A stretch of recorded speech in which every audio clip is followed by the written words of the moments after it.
Grade 4 English Module 2. Out punctuation. When we read a sentence, we wouldn't know where to pause or where to stop. Those marks or symbols are called punctuation marks. Punctuation marks are symbols used in sentences for better understanding. They help us to pause, stop, and start the sentences. Now we shall learn about capital letters, full stop, and question marks. Capital letters. What are capital letters? You have already learned about capital letters and small letters in previous classes. For example, my baby brother Guddu loves his soft toy. He calls it Bablu. The letter G in the word Guddu is a capital letter because it is a special name or proper noun. Similarly, B in the word Bablu is a capital letter because it is a special name or proper noun for the toy. A proper noun, whether it is the name of a person, place, animal, or thing, is always written in a capital letter.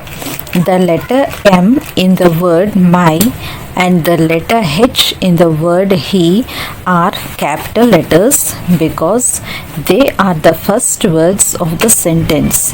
They are the sentence beginners. The first letter of every new sentence is always written in capital letter. Look at the following sentences. My birthday is in February. Sunday is a holiday.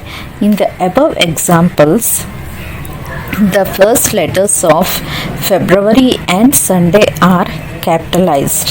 That is because the names of the months and days of the week always starts with a capital letter. The word I is always a capital letter. For example, I love my parents. I am a student. Aditi and I are friends. Remember, whenever the word I comes, it's always written in capital letters. Now look at these examples. My favorite book is Noddy. I'm going to see Harry Potter today. Noddy is the title of a book and Harry Potter is the title of a movie. Always titles of books and movies start with a capital letter. Remember the acronym MINTS for the usage of capital letters. M stands for months and names of days. For example, I was born on Friday, 10th May.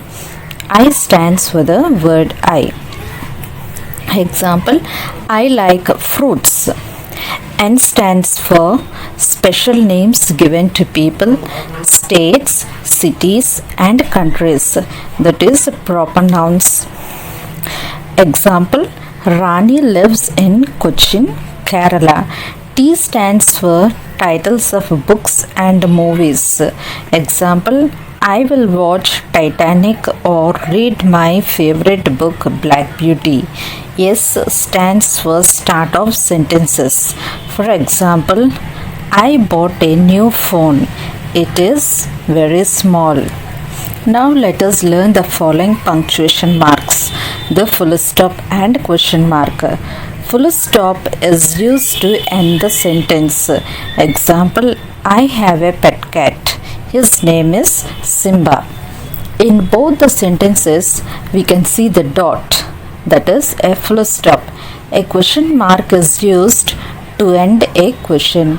Whenever we ask a question, it ends in question mark. For example, how are you? Where are you going? What are you doing? At the end of each sentence, we can see a question mark because they are all asking a question. Now, let us revise once again. Capital letters are the big alphabets used to start a sentence. Special names also start with a capital letter. Full stop is always used to end a sentence. Question mark is always used to end a question.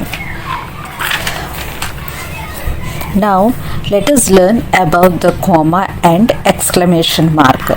Example, Sumit went to the grocery store and bought bread, milk, butter, cheese and some fruits. In this sentence, the words bread, milk, butter, cheese are separated by using comma. In the same way, Ritu loves mangoes, bananas, apples and oranges. Here the words mangoes, bananas, apples are separated by using comma. So, comma is used to separate two or more words in a list. Now, look at these sentences. Roshan, come here. Hello, Sneha. Shanta, stand up. A comma also tells us where to pause. When addressing someone directly, like in these sentences, we should separate the name from the rest of the sentence using comma.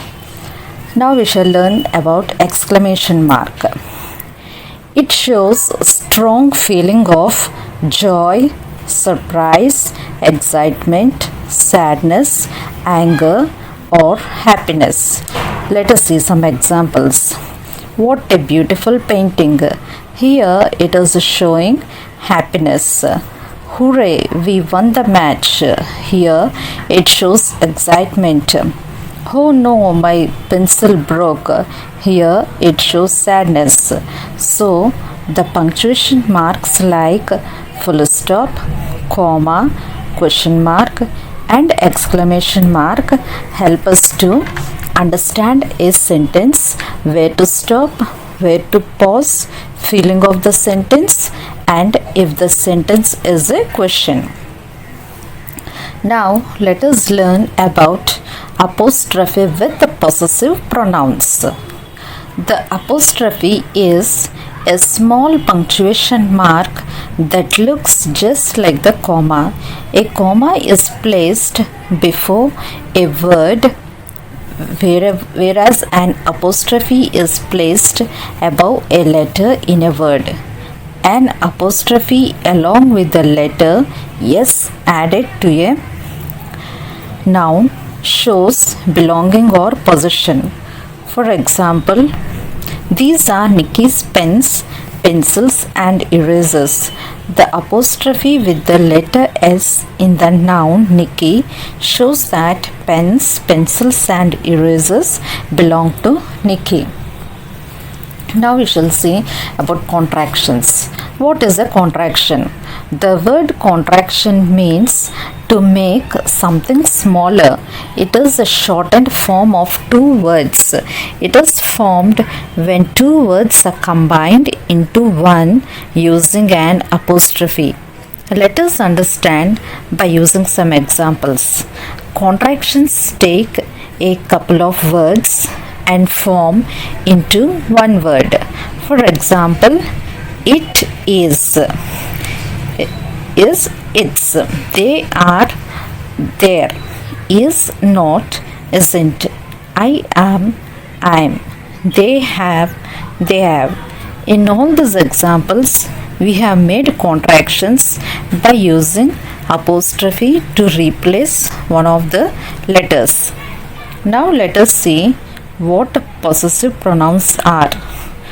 Possessive pronouns tell something belongs to someone. They show belonging or ownership. They tell us who or what the owner of something is.